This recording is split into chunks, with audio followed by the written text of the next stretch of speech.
अद्भुत युक्ति करने वाले पराक्रमी परमेश्वर की स्तुति और जय जयकार। परमेश्वर का धन्यवाद उसकी दया के लिए जो हमें निरंतर प्रार्थना करने का अनुग्रह देता है। आज फिर से हम अपने उसी विषय पर आगे बढ़ रहे हैं, जागृति। आज हम परमेश्वर के वचन से एक पुस्तक में से सीखने जा रहे हैं। एक समय आया जब परमेश्वर एक देश इस्राएल से बात करना चाहता था और परमेश्वर ने होशे नामक अपने व्यक्ति को उठा के खड़ा किया। वो परमेश्वर का नबी बना और उसके द्वारा परमेश्वर ने इस्राएल से बात किया, क्योंकि उस समय इस्राएल परमेश्वर के विरुद्ध चला गया था, क्योंकि उस समय इस्राएल परमेश्वर से दूर हो गया था।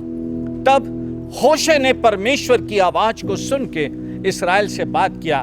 होशे की पुस्तक में से आज हम कुछ बातों को परमेश्वर के वचन में से देखेंगे और समझेंगे। 2-3 बातें हैं जो होशे ने इस्राएल को समझाया।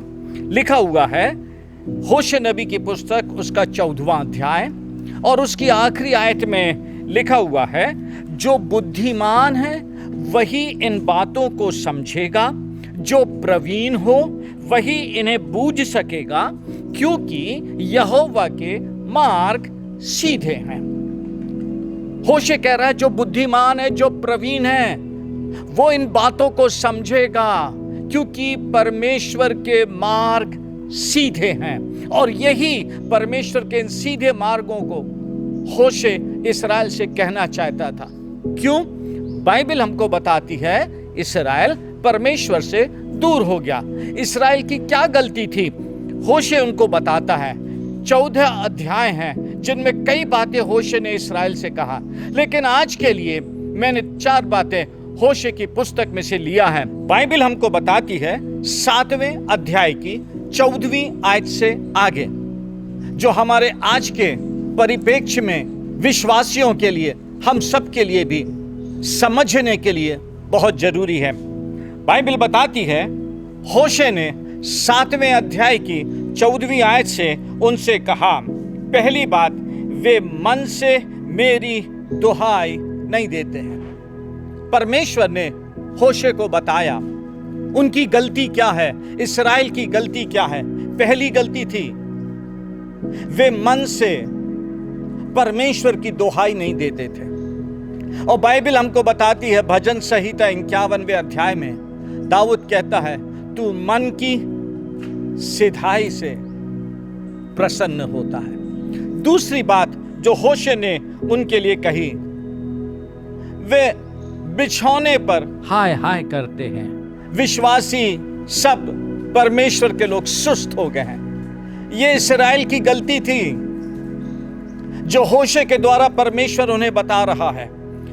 तीसरी बात लिखा है, अपने अपने हृदयों में वे मुझसे फिर गए। चौथी बात, मैंने उन्हें शिक्षा दी। I trained them and made them strong. परमेश्वर सिखाता भी है, शिक्षा देता है कि हम वापस उस जगह पर आए जहां हमारा मन परमेश्वर के साथ ठीक हो जाए। लेकिन उसके बाद लिखा हुआ है, They made evil plans against me। अफसोस की बात होती है परमेश्वर के प्रति अविश्वास योग्यता, परमेश्वर के प्रति अनफेथफुलनेस। परमेश्वर सिखा रहा है, बुद्धि दे रहा है, ऐसे वातावरण को ला रहा है जहां सीख सके हम, और सीख के परमेश्वर पर विश्वास करें, सीख कर परमेश्वर के लिए फेथफुल हो जाएं, विश्वास योग्य हो जाएं। लेकिन बाइबल कहती है वे बार बार परमेश्वर से मुड़कर अपनी योजनाओं में चले जाते हैं और उससे परमेश्वर उन्हें छोड़ देता है। सब कुछ के होते हुए भी जिस चीज की कमी नजर आती है वह है परमेश्वर और उसकी उपस्थिति की भरपूरी। परमेश्वर और उसकी उपस्थिति की भरपूरी, जिसमें हो के परमेश्वर काम करता है, जिसमें हो के परमेश्वर अपनी महिमा को दिखाता है। लेकिन उसके बाद इतना सब कुछ देखने के बाद जो बात आज मैं आपसे कहना चाहता हूं, परमेश्वर ने होशे से कहा, मैंने इनकी स्थिति को देखा, इनको समझाया, अब जा मेरे बारे में उनको बता। इसीलिए होशे बोलता है जो बुद्धिमान है वो समझेगा। और उसके बाद बाइबल में लिखा हुआ है, होशे नबी की पुस्तक उसका 11वां अध्याय और उसकी 8वीं आयत में परमेश्वर होशे से कहता है, जाके मेरे बारे में बता। हे अप्रेम, मैं तुझे कैसे छोड़ दूं? हे इस्राएल, मैं कैसे तुझे शत्रु के वश में कर दूं? मैं कैसे तुझे अदमा के समान छोड़ दूं और सबोईम के समान कर दूं? मेरा हृदय तो उलट पलट हो गया, मेरा मन स्नेह के मारे पिघल गया, क्योंकि मैं मनुष्य नहीं परमेश्वर हूं। मैं तेरे बीच में रहने वाला पवित्र हूं, मैं क्रोध करके ना आऊंगा। इतना सब होने के बाद भी परमेश्वर होशे से कहता है, उन्हें बता, मैं उनके लिए विश्वास योग्य हूं, मैं पवित्र परमेश्वर हूं, मैं मनुष्य नहीं हूं कि अपनी बात भूल जाऊं, अपना प्रेम उनके लिए कम कर दूं।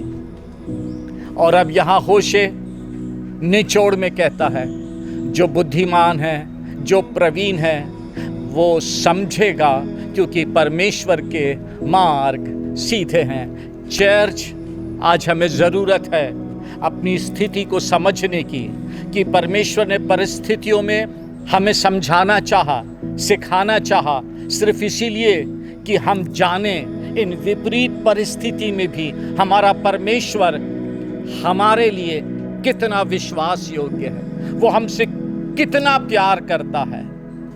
और फिर उसके बाद होशे ने एक बात कही जो आज मैं आपसे कहना चाहता हूं, जो परमेश्वर की तरफ से है।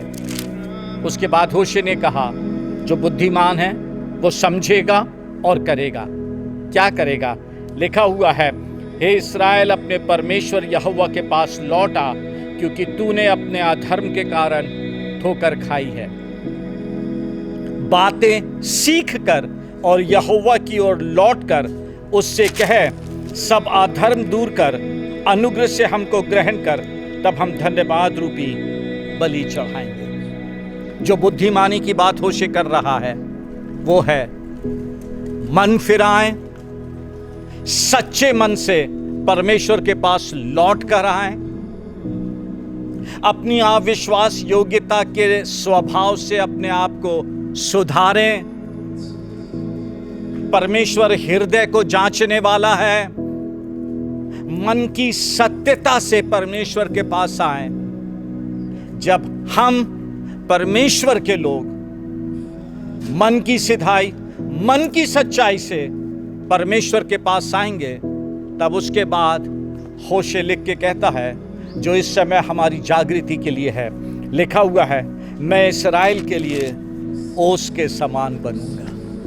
पवित्र आत्मा हमारे पर उंडेला जाएगा।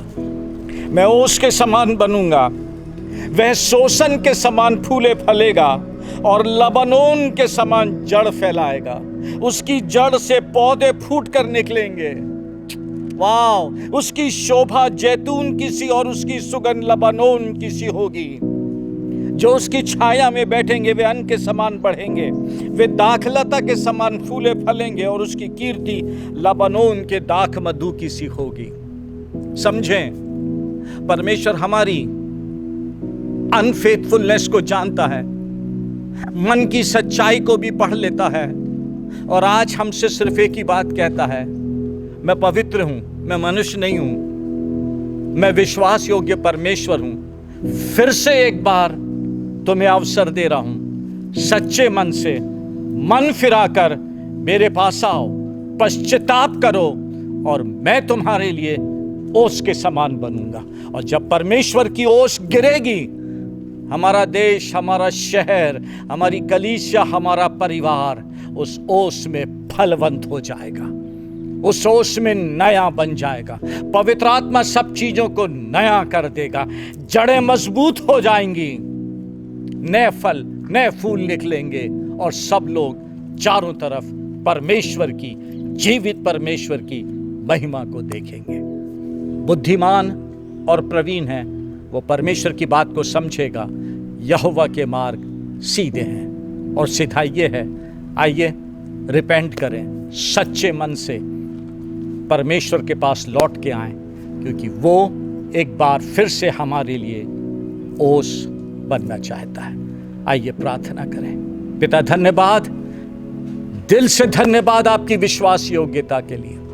हम बार बार गलती कर देते हैं, आपके प्रति अविश्वास योग्य हो जाते हैं, मन में कुछ होंठों पे कुछ रखते हैं। आज हमारी इस आदत से हमें छुटकारा दे दें, नई शुरुआत दे दें, पूरे मन से मन फिरा के आपके पास आएं, ताकि आप हमारे लिए ओस बने जिसमें लोग आपकी महिमा को देखें।